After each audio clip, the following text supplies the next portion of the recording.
Shout out. Yan, mananghalian tayo ng kubos. Yan, kubos pong tawag nito dito sa Saudi.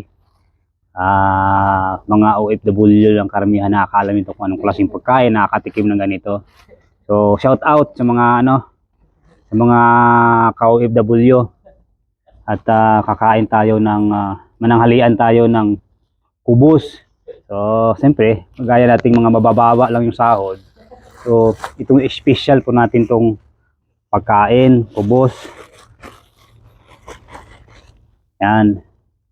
So, alam na yung mga Pilipinas dyan, yung mga nakaranas nito. Alam nyo siguro ang lasa nito, dalawang kulay ito.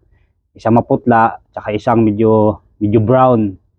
Yan, medyo brown ito. Yo, shout out po, yan.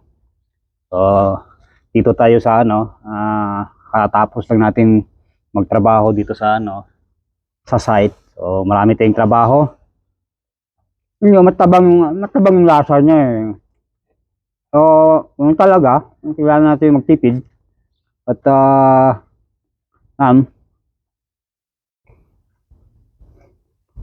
importante may laman yung tiyan natin at may kakainin tayo lagi.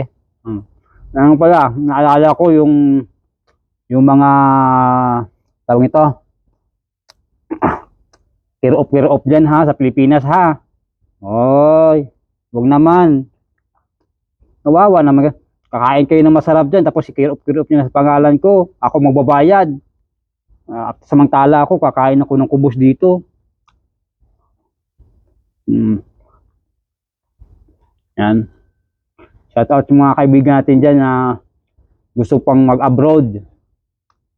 Siguro, lalong-lalo dito sa Middle East, siguro makatikim kayo ng ganito. Kung gusto nyo lang yung ganitong lasang pagkain.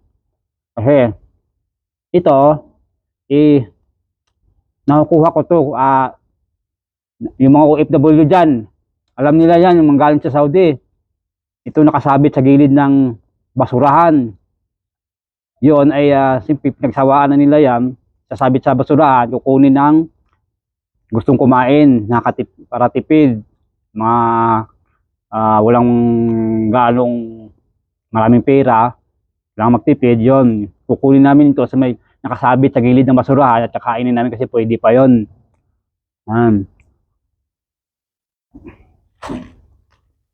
Shout out sa ating mga dyan.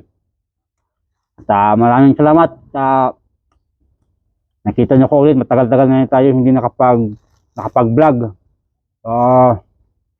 Ating mga dyan, shout out. Kamusta naman kayo dyan? Trabaho lang, kain, tanghalian, almusal.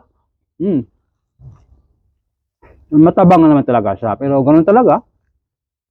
Kung kaya nyo araw-araw kumain ng ganito, baka yayaman pa tayo. Bye-bye!